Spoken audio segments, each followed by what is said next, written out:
Good evening, families and friends of Baltimore City Public Schools. On behalf of City Schools Family Engagement Team, welcome to our Family University Building Strong Readers Family Literacy event and panel discussion. I am Demetria Singleton, and I am pleased to be here with you to take part in this opportunity to bring families together to have meaningful conversations about what matters most to you. If you are joining us from our Facebook page, please feel free to post your questions and comments in the comment section. And if you're joining us on YouTube, please post in the live chat. We are recording this session, so please feel free to check back on our Facebook page after the event or visit our YouTube channel to see anything you may have missed or you would like to review. Tonight, Mr. Christopher Knighting from City Schools Office of Teaching and Learning will lead our literacy conversation with you and our guest panelists as they share their strategies and resources for building strong readers.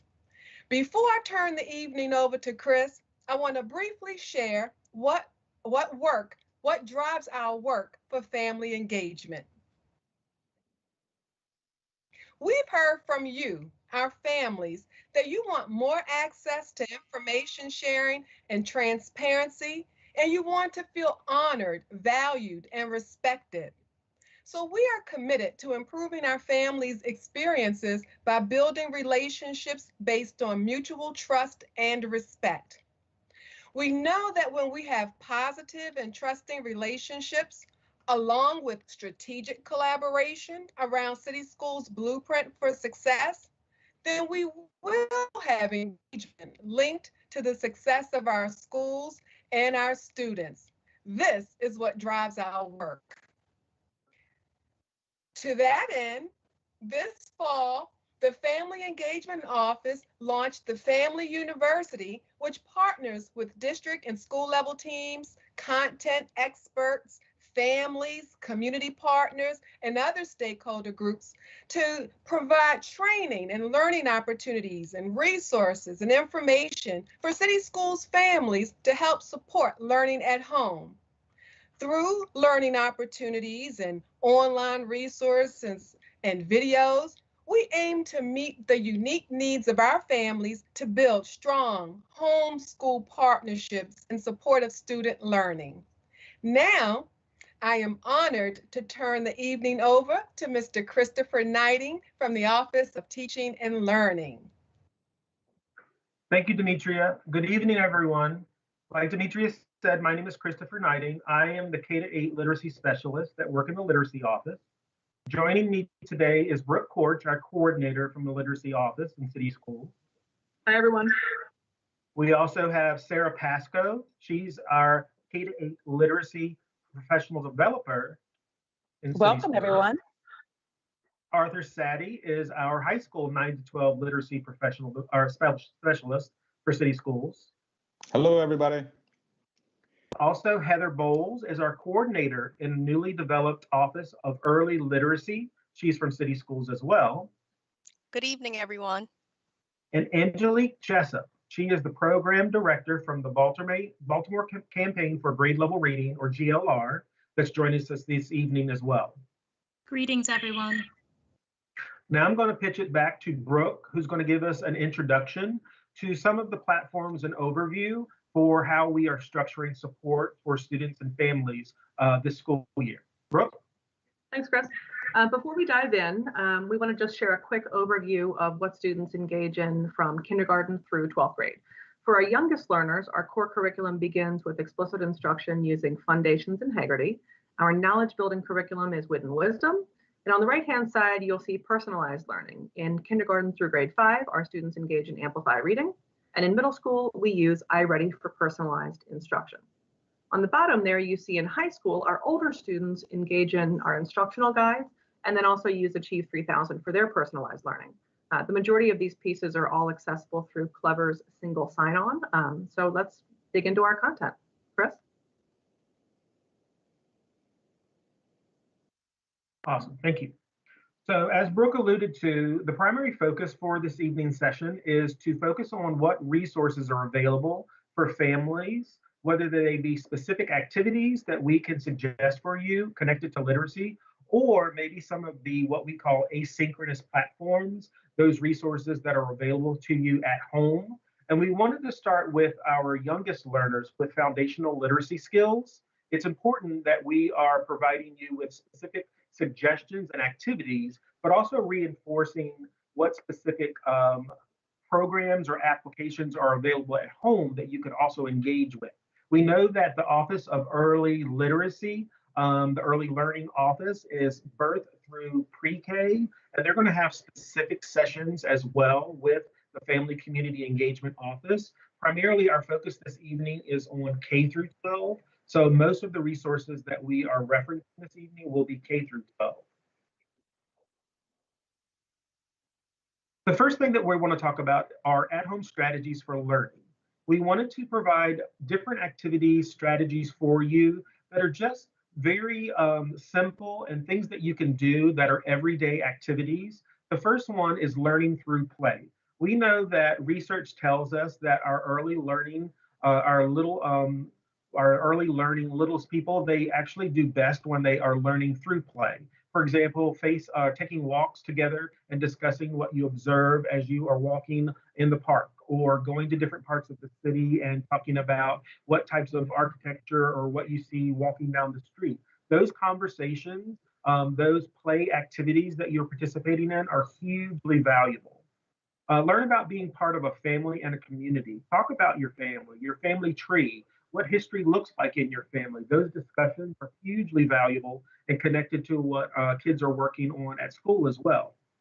Study the topics of weather, plants, and animals, because those are actually topics that our students in the younger grades are actually learning about academically at school as well. Use resources that are available to you around the house, whether that be newspapers or magazines or potentially websites or television programs. It doesn't have to be really complicated, but just simple resources that are available to you, but just focused on those topics are a great way to start those discussions and to learn more about the information. Talk about the importance of staying healthy and what behaviors support that goal.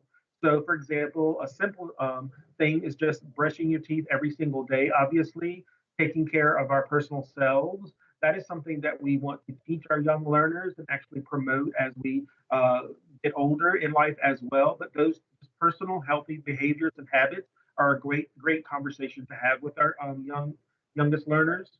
And then finally, discuss the importance of self-esteem, managing our feelings, behavior, and independence. So we know that in school, in pre-K and K, we learn the importance of sharing, working with other children, making sure that we are being successful in creating teams and partnerships when we start to work together in school.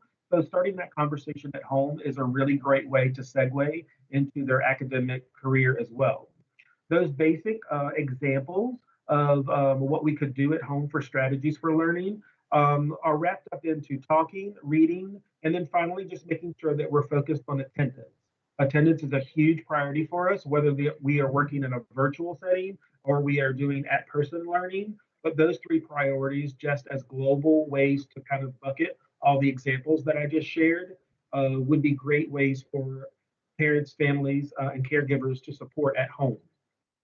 And now Heather is actually going to talk a little bit more specifically about some additional strategies.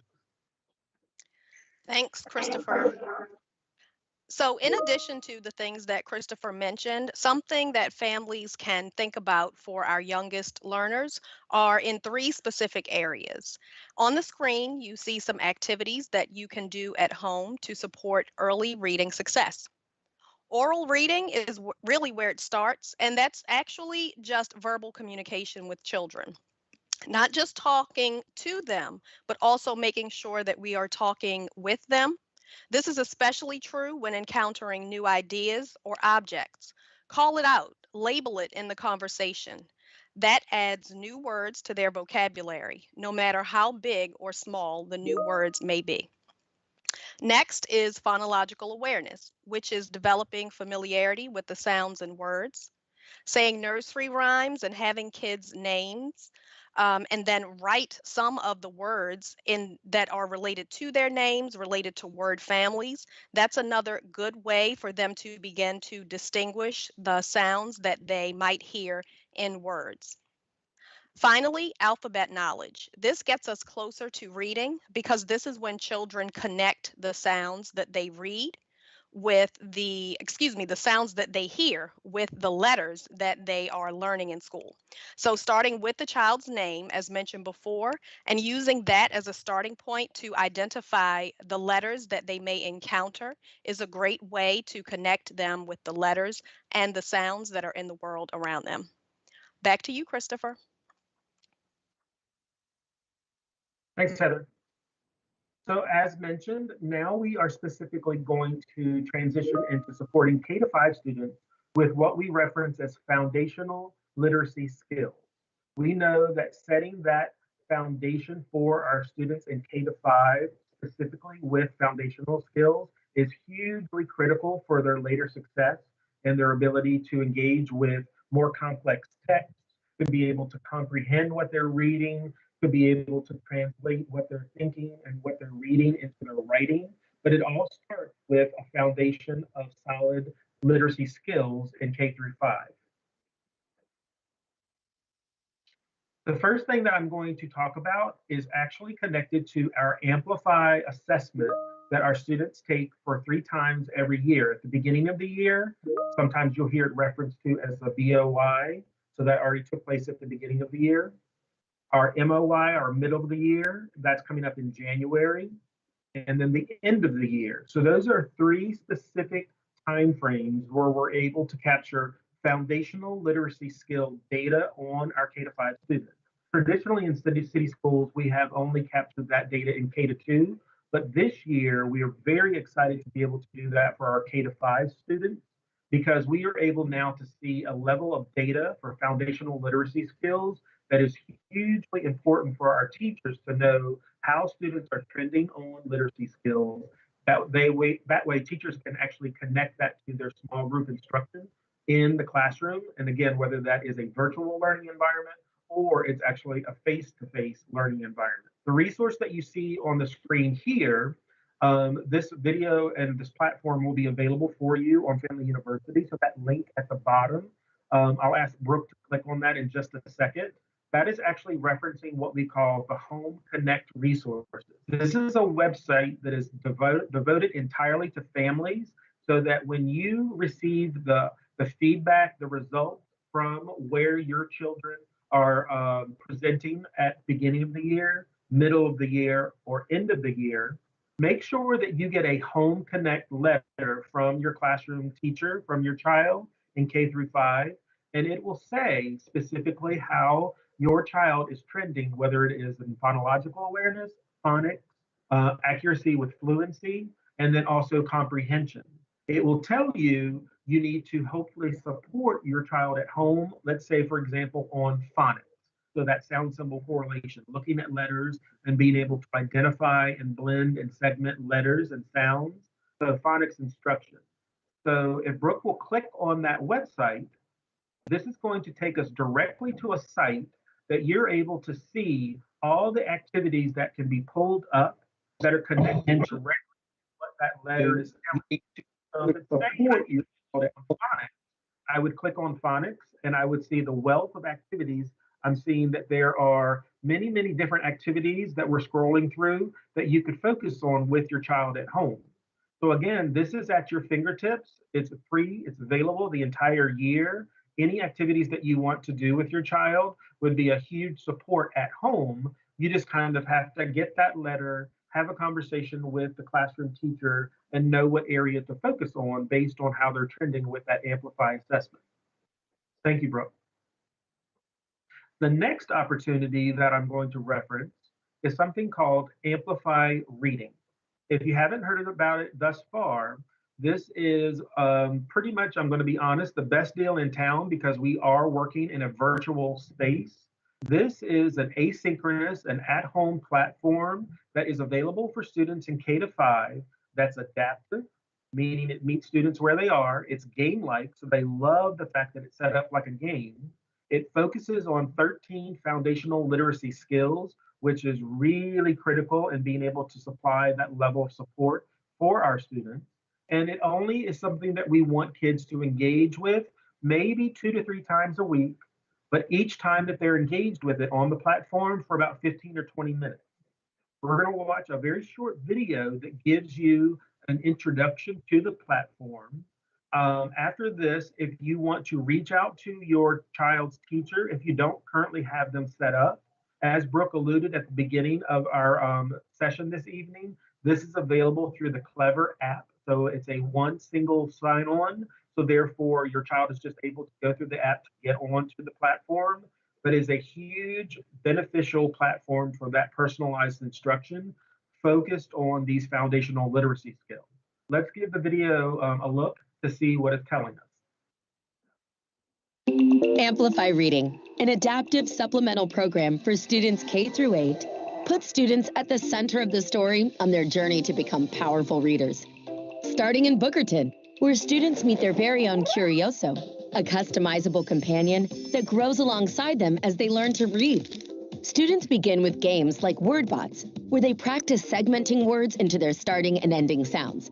Sun, beam, sun, beam, sunbeam. And build up to games like Curioso Crossing, where they'll grow their reading accuracy and fluency. Students continue to practice and build on these key skills through games and texts that are right for them every step of the way. But soon, they'll unveil a mystery from the past when a stranger comes to town. To learn more, students must build the comprehension skills they need to become confident readers, starting at the sentence level and progressing to longer texts that require them to form coherent mental models. For instance, in Unmask That, they'll practice matching pronouns to their antecedents, ensuring that they've built a clear understanding of what's happening in each sentence. Students will then apply these newly acquired reading skills to authentic texts, moving seamlessly from text embedded in games to games embedded in text, setting them up for true success in reading.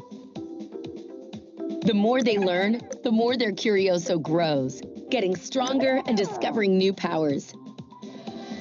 The adventure continues underneath the town of Bookerton in an abandoned workshop, where students discover that their world is just one of many worlds to explore and comprehend. They'll have to shift focus from learning to read to reading to learn. Students will hunt for story elements for a front page headliner, learn the power of persuasive arguments,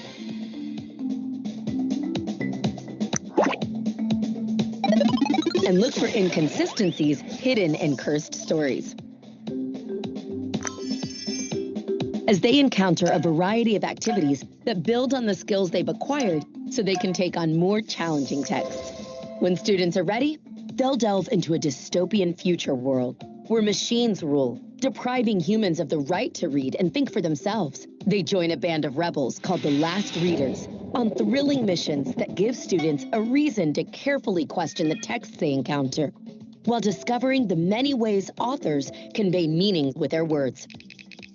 While students are immersed in the engaging, narrative worlds of Amplify Reading that mature with students as they grow through elementary and middle school, the program ensures that students are always getting the targeted skill practice that's appropriate for their unique reading level.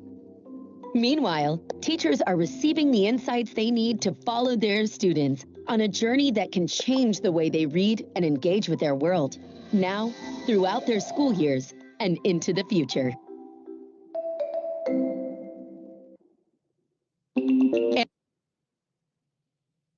Awesome. So we could see the value in that video for Amplify Reading. And again, if you need to learn more about it, there will be information on the Family University microsite that Demetria spoke about at the beginning of our session. And also you can reach out to your child's classroom teacher to get more information, just to make sure that they are engaging with this valuable resource throughout the week as they're getting additional instruction with their classroom teacher, which is the core instruction separately. Now I'm going to transition to a valuable partner that we have in City Schools, Angelique Jessup from grade level reading, and she's going to speak about our Wit and Wisdom family tip sheets. Angelique? Thank you, Christopher. Good evening again, everyone. So I'm going to talk about the Wit and Wisdom Family Tip Sheets. This is a project that we worked on in collaboration with the Family Engagement Office and the Literacy Office. I wanted to first say that we created these after talking to about 80 families to find out how they wanted to connect with the Wit and Wisdom curriculum. And what came out for grades K through 3 is an opportunity to do two things. To find out what your students are learning in class, and two, to figure out how to extend that into when you are doing work at home and talking with them at home about what they're learning.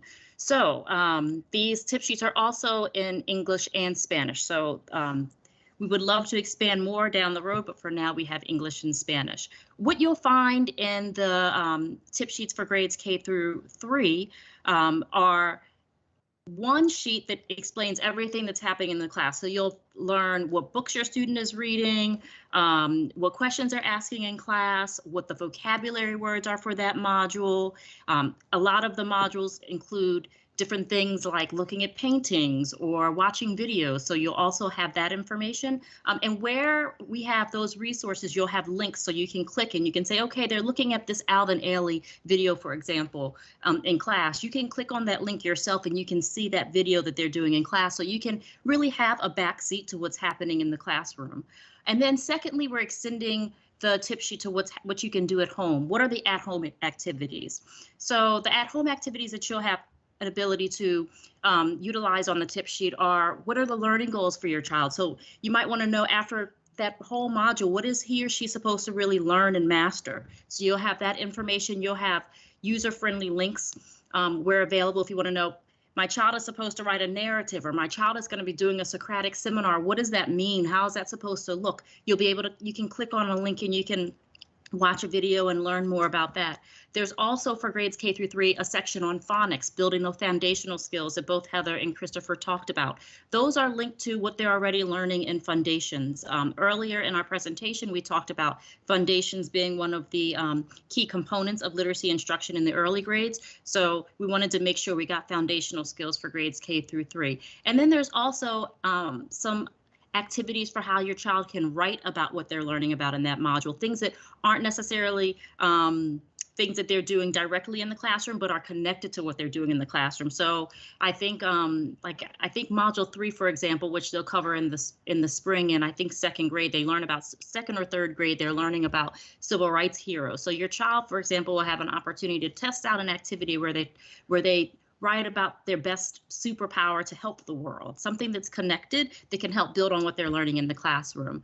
And there are also resources. So resources, all the resources that Christopher talked about, and where you can get more books to extend what they might be reading in the classroom. And last, my personal favorite, how to talk to your child about what they're learning. I know with my own kids, when I ask them how school was, I don't like to get a yes or no answer. I want to be able to talk to them about what they're learning. So we have some conversation starters so you can ask them. So for example, I think we're going into module 2 now. There's a module on creature features about the unique features of animals. It'd be great to be able to know how to talk to your kid about that. So that's what we have on the K through 3 family tip sheets. We also have Wit and Wisdom family tip sheets for grades 4 through 8. These are a little bit different because by this point your child is getting very, very deep into topical information. So the 4 through 8 tip sheets do not have the foundational skills. They really, really build on the topics and the knowledge that your child is learning in the classroom, and so that you can really get a blueprint of what text they're reading, what questions that the teachers are asking and probing in class, what they're going deep in, and what an extended reading list is for that class or for that module there. I think that's it for me, Christopher. I'm going to pass it back over to you. Thank you so much, Angelique. We really appreciate it. Now we're going to transition into middle school. We have Sarah Pascoe, our professional developer in the literacy office, and she's going to bring us some information about the middle grade students and what support strategies and activities that we have for grades 6 through 8. Sarah? Thank you, Christopher, and welcome families. I'm going to talk a little bit about iReady, which is our personalized learning platform for our middle grade students. iReady is an online program for reading that will help city schools teachers determine your students' needs and personalize their instruction and monitor their progress throughout the school year. So the first step to supporting them at home is to really discuss their results with them and celebrate the strengths that they have and set the goals they want to reach in their progress throughout the year. The iReady diagnostic is adaptive. So this assessment, as Christopher had mentioned in the Amplify assessment, adjusts its questions to your students' needs. So items a student sees are individualized based on the answers they gave in previous questions. So if they are getting a series of questions correct, the questions will get slightly harder. If they're getting a series of questions incorrect, they will start to get slightly easier. One way you can support your students after taking this assessment is really reach out to your student's teacher to get more ideas about the resources that they have to support your student in specific domains and or skills. The second part of iReady that students have access to is the personalized instruction. And this is what we really want students engaged in 2 to 3 times a week, meaning completing 2 or 3 lessons a week, taking up about 45 total minutes a week in this. This personalized instruction provides students with lessons based on their individual skill level and the needs of that particular student. So students can learn at their pace that is just right for them. These lessons are fun and they're interactive and they really keep kids engaged to learn. If you need extra tips on how to support your student in engaging in the personalized learning, we have linked in this document a fridge tip sheet, which gives you additional tips on how to prepare your students to engage in the lessons, how to keep them motivated and focused, and how to celebrate them after they've completed their weekly sessions, congratulating them and talking about what they're learning and checking on the progress that they're making. Both of the links that are provided in this session are also on the Family Engagement microsite, as Christopher had referenced earlier. We're going to take a second and look at, on this next slide, a video from iReady that just kind of discusses the resources available to families, as well as a few more details about the personalized instruction. Hi, my name is Mark Bernstein. I'm a National Director at Curriculum Associates, and we are the iReady people. For the student, iReady serves 2 functions. Number 1, it's an online diagnostic assessment that pinpoints math and reading skills down to the sub-skill level.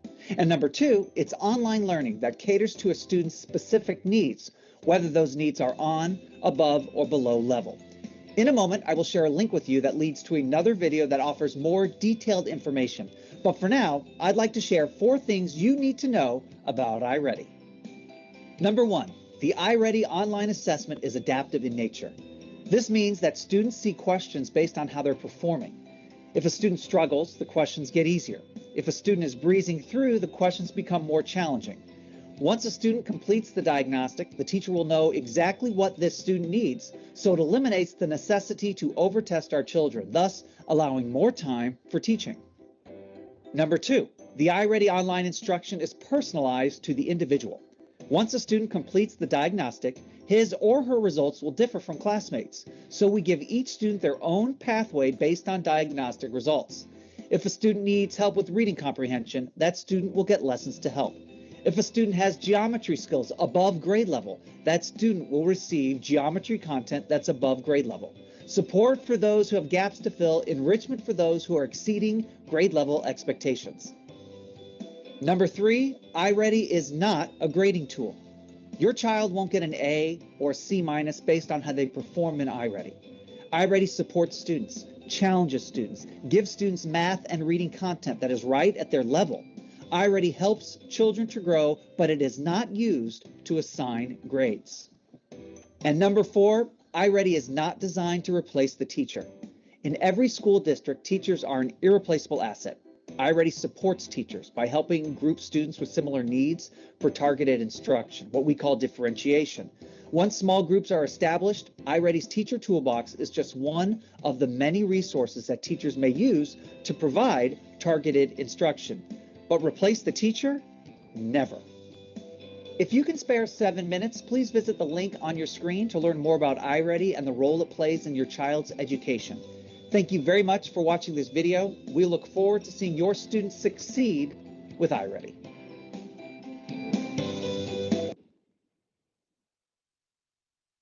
And just to reinforce that this platform is accessed through Clever, as is the other platform that Christopher mentioned.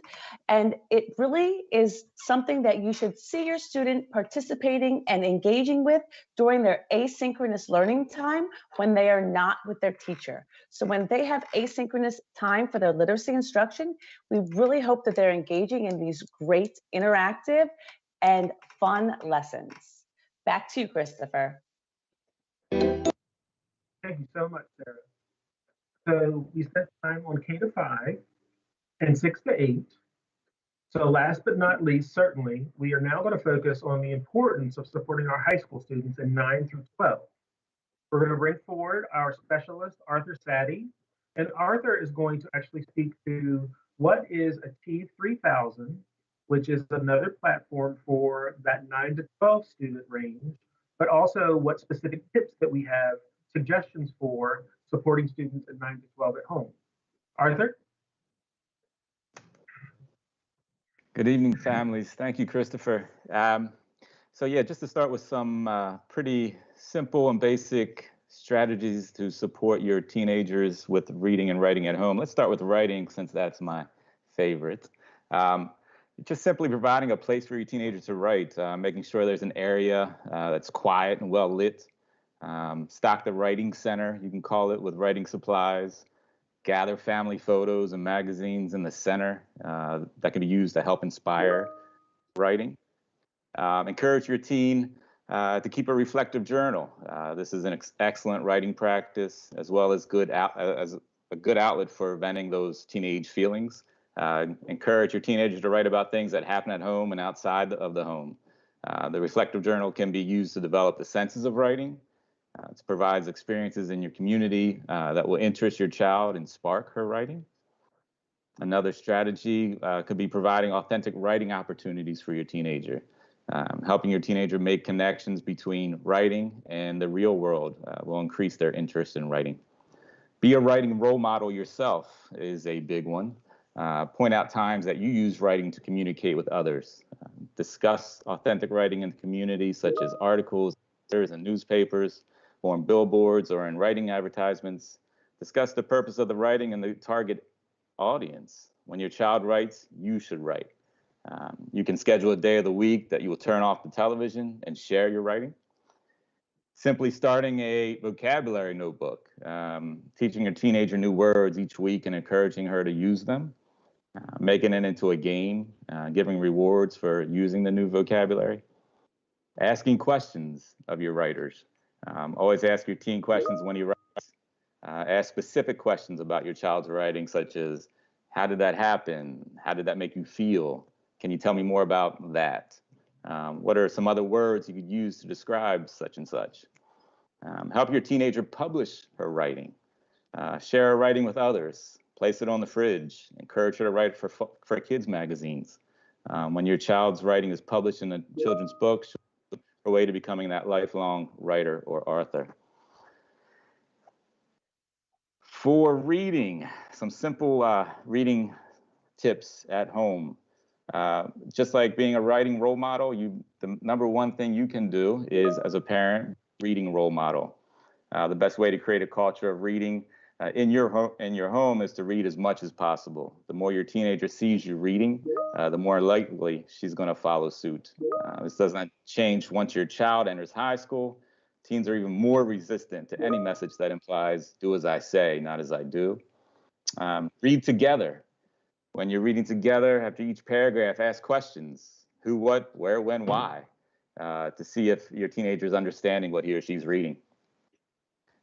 Discuss what the teenager is reading. Talk in meaningful ways about what your teen reads. Ask questions and encourage debate.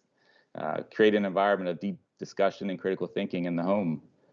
Talk frequently about what she's reading, and do it more than once a week. Stay on top of them.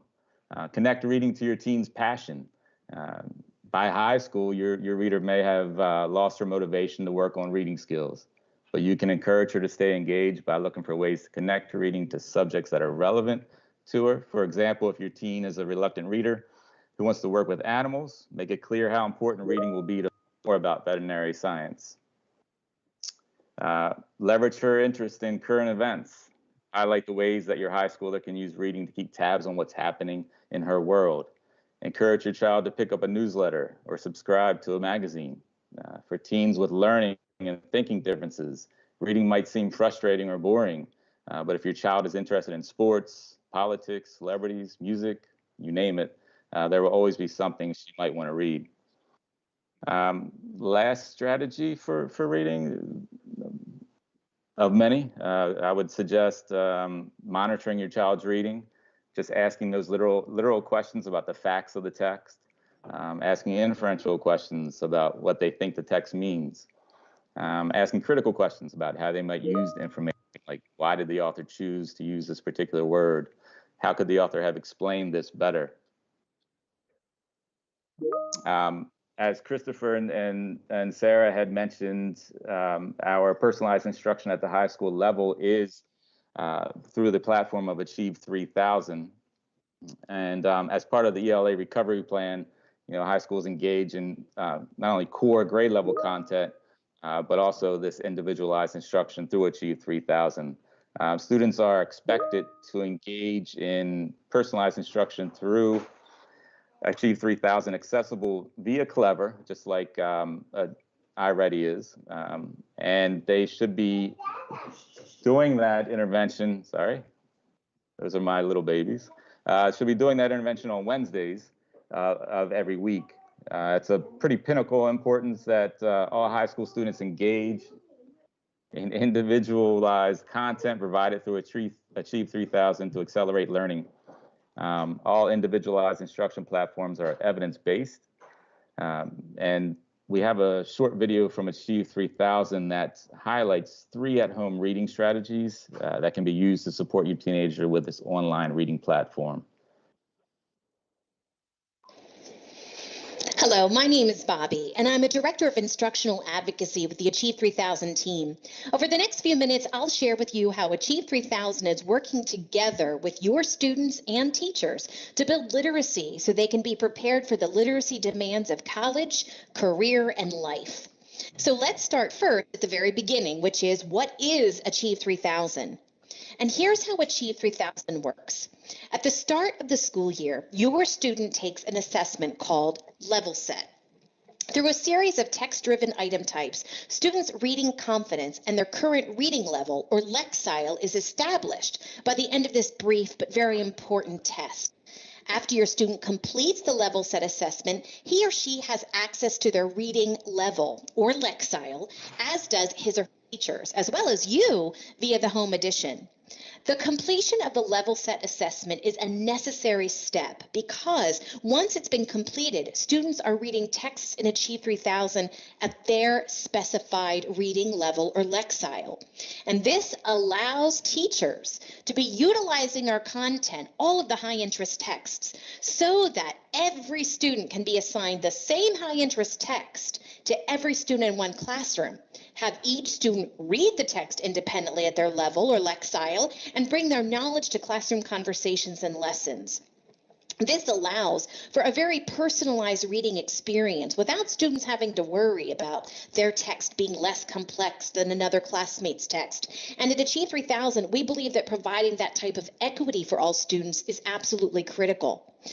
After each student reads the text in Achieve 3000, they then tackle a short assessment that allows their comprehension of that level text to be monitored, and why it's so important that they complete this assessment on their own and not receiving any help from you at home.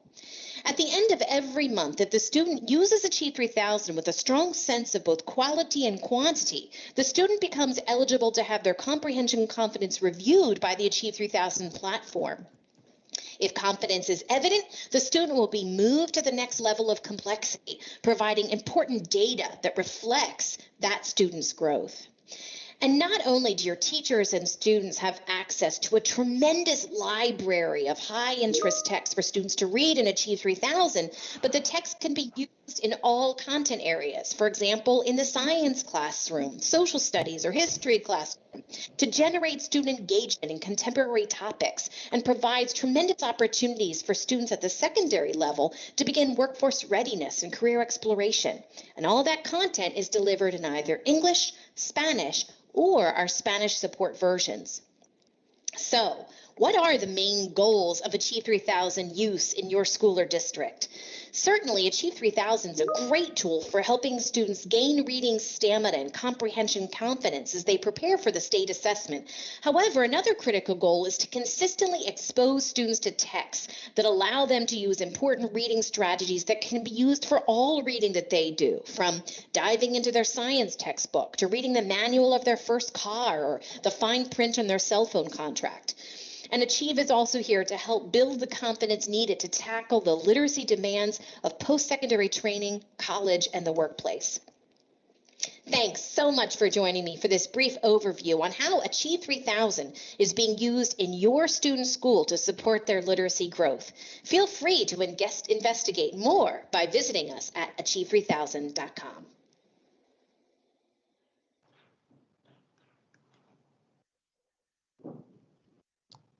All right, and with that, I'm going to turn this back over to Christopher Knighting.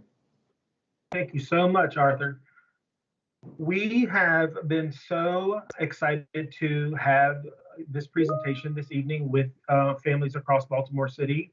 We wanted to finalize the presentation, giving you some suggestions about different free resources that are available in Baltimore City. The first one being the Maryland Book Bank. We have a long-standing history of partnership with the Book Bank. And through this link on the slide, you can actually reach out to them for free resources.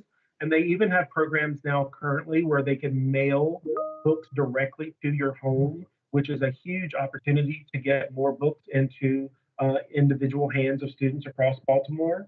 Secondly, Open Library is an online portal that allows PDF links and examples and access to text that potentially students are reading in school, or it might be the topic that they're reading that you have other opportunities to read different books that are about the same topic. And then finally, we are really focused on our partnership with Enoch Pratt. Enoch Pratt Free Library, which exists at the main campus downtown, obviously, but also across the entire city, is a huge resource for Baltimore City students. We want to make sure that we really popularize Enoch Pratt and their value, and also making connections with them, whether they be the classroom teachers or educators. We send out a newsletter to our entire teacher population every single month with very specific activities that Enoch Pratt is sponsoring for families across the entire city. So if you're not currently getting access to that one pager about activities from Enoch Pratt, ask your classroom teacher and they'll definitely reach out to you to send that one-page flyer, that PDF directly to you. That's a great segue into the final portion of our session this evening. I'm going to ask all of our panelists to please come forward and to turn their cameras on, because I see that we have a bunch of different questions that are coming through on Facebook and YouTube. And I think I'll start with the first one that I read earlier, and then we'll have some of our support team actually give us some additional questions. But the first one was about, Arthur, you might be able to speak to this, but we also have some suggestions that have already bubbled up. What additional resources for our young adults do you think would be good for them to be reading? One suggestion was that the young adult section at Pratt has so many different resources that are available. That would be a great resource. Also, those young adult librarians, whether they're magazines or texts that are available, they're great people to have in the conversation. Do you have any other suggestions about the resources for young adults? Some of our maybe either 6 to 8 or 9 to 12. And Sarah certainly jump in here too about books and texts for our students to read.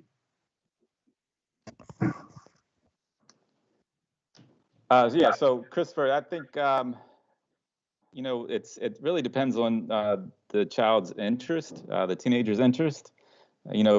For me, I was big into skateboarding, hence my current knee surgery at 50 years of age. No, I'm just kidding. So I just think that it was Thrasher. Thrasher is a big magazine for kids. Sports Illustrated for kids, for teenagers. It's going to depend on the teenager's interest, and it's also going to depend on what they're learning in their current core curriculum. And that's going to take a discussion with the child's teacher. Nice. And Thanks, I think ENOT and just that ENOT prep piece is huge as well, because the librarians there do such an excellent job at pulling those resources and making those connections with the curriculum that's we're teaching at the high school level. Yep. And that reinforces too, as authors giving us examples. And pardon me, I'm getting messages that potentially I'm breaking up, so you guys might want to jump in if you can't hear me. That we know that the more a student reads on the same topic, building their knowledge on that topic, the more knowledge they are gaining, the more successful they can be in academic structures at school. So the research is telling us that. That's why we're actually talking about topic, building knowledge, having more text about the same subject.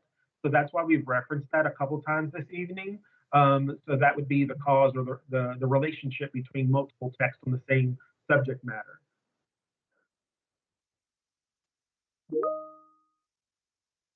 We have a question asking for recommendations for any magazines. That definitely is probably that my genre for to answer. Do you guys have any suggestions? The entire panel could respond to this. What magazines are out there that could be available? I guess we could reference, obviously, paper versions of magazines at this time, but also I know that there's a whole bunch of digital magazines that are currently available too. Does anyone have any ideas? I will say that for my son, who's in middle school, he loves Sports Illustrated for kids. Yep. Great example. Sportsaholic all the time. And we know that those type of, whether they're scientific or sports related, like those types of generally give them more information about, sometimes boys are heading in that specific direction. They like those topics as well. And that's a generality, but sometimes like art, I said earlier that we have to find out what the interest of the child is. And then that way we can actually figure out how to source those resources as well. Yeah, I mean, Chris, I think to piggyback on that, there's, National Geographic Kids, Discovery Kids. I think it really depends, like Art said, exactly on, what the student is interested in. So I think that can really vary. My older daughter, who's headed into high school, loves graphic novels. So she will pick up any graphic novel and just devours them. So it really is based on student interest. Yeah. Thanks, Brooke. I'm looking also at another question that was presented. Sarah, this might be one that you know about or that we can find out about. Will iReady assessment scores be available to parents on campus portal? Do we know how they're coming across? That is unknown, and we would have to double check, but I would recommend you reaching out to your child's teacher, because there is a report that they can provide to families that sums up how their student performed and what next steps would be for the student. So I would specifically reach out to teachers to get that information for your students. Yep. Thanks, Sarah. I'm looking at a question, and this is a very timely question. On Facebook, a viewer is asking, is there a way to see a child's reading level on Amplify? So this is a very timely question right now. We know that traditionally, a lot of focus has been on this quote unquote reading level, whether that's the ABC or the J's of the world. However, we know that a lot of what we're talking about this evening is about topic and building knowledge and foundational literacy skills. You'll find that the current research is actually reinforcing those two priorities versus thinking maybe only about a reading level. and how we are looking for resources for students. So to answer that question, when you are touching base with your child's teacher, when you're looking for resources or how to support them, talk more about what foundational literacy skills they're being successful on, and then maybe where they need support. So therefore, the conversation is going in that direction. And then you can look for maybe additional resources to support them versus just thinking about sticking with a J text or a letter text. Sarah, do you have anything that maybe you want to add to that one as well? I agree with Christopher. I would say I like to honor students' interest as well. And if they're reading, making sure that it's a just right book for them at the time and let them get into the books that really interest them. And I know that the family tip sheets also provide additional texts that support what they're learning within the module in their Wit and Wisdom. So again, we have lots of resources that way to help your child make a good choice on which book to pick. Thank you so much. Heather and Angelique, feel free to jump in anytime. I'm just scrolling through the questions that I'm seeing. Will the presentation be available? Yes. Demetria, I don't know if you want to speak to that, but our goal is to provide all of these resources, including today's PowerPoint deck and the recording and any of the links and documents that are referenced. They will be available on that Family University microsite that is being driven by Family Community Engagement and the Communications Office. So we will have that available for you guys because that's the goal of being able to partner with all of our families across the district in a virtual setting. Yes, Chris, thank you. Families can access this presentation after the recording is posted back on our Facebook page as well as our YouTube channel. And when we launch the Family University site, as you referenced earlier, which we will be launching soon, all of the collateral materials will also be available to families that come with this presentation, as well as the link to this session as well on our website.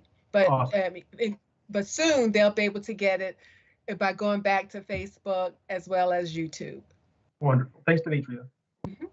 I think one question, we don't have any current questions coming in. Do they have someone? We're good? Christopher? Yes, ma'am. If I may add, something that I hope families noticed is that throughout the evening from kindergarten up through 12th grade, vocabulary was mentioned.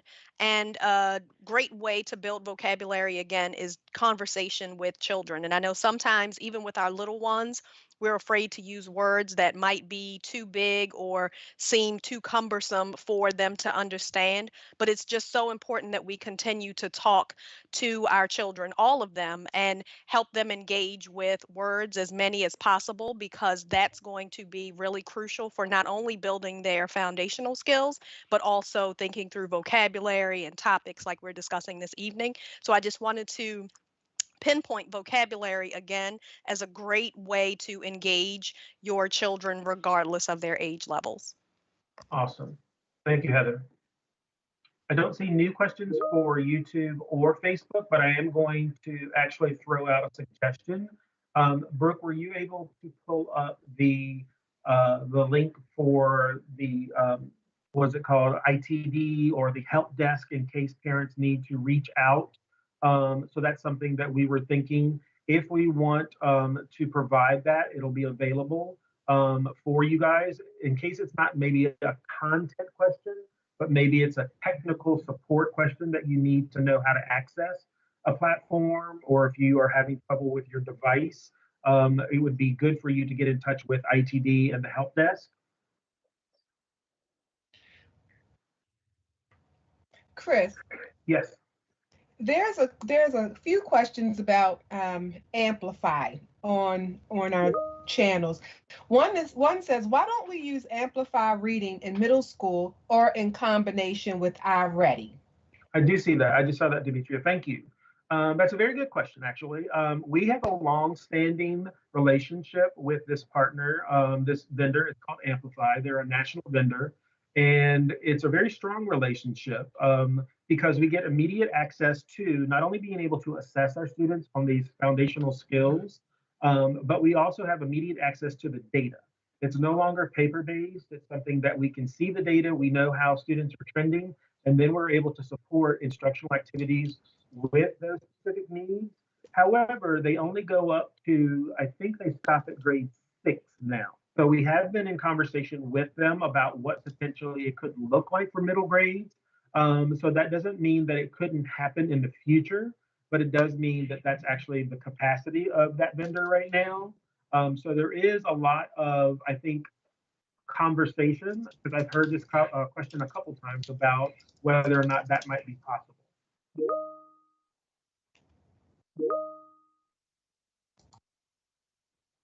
Will parents be able to access students' iReady assessments and scores on campus portal?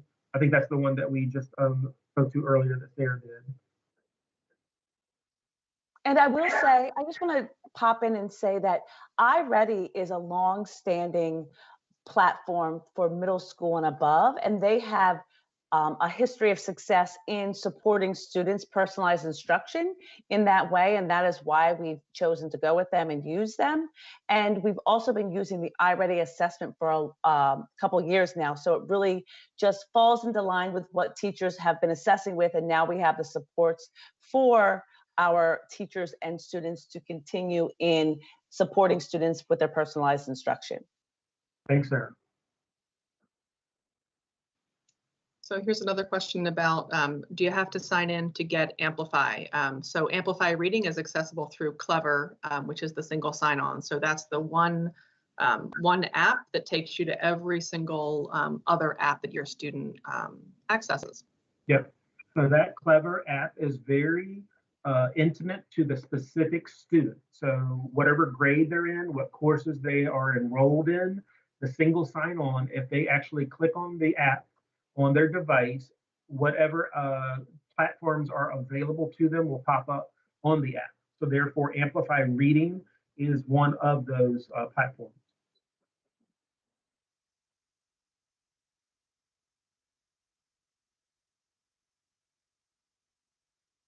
Looking at anything else specific is coming in. You have to sign in to get to Amplify. So just two clarifications. The one website that I showed you for the Home Connect resources, you do not have to sign in. That is a website on the internet. The actual app on Clever is based on that individual student. So they actually just have to have the app on their device, whether that is a Chromebook or it is an actual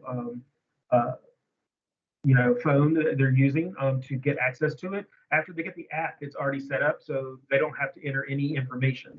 We did go through a transition process at the beginning of the year where the app was asking for that, but that should be resolved now where they do not have to do that.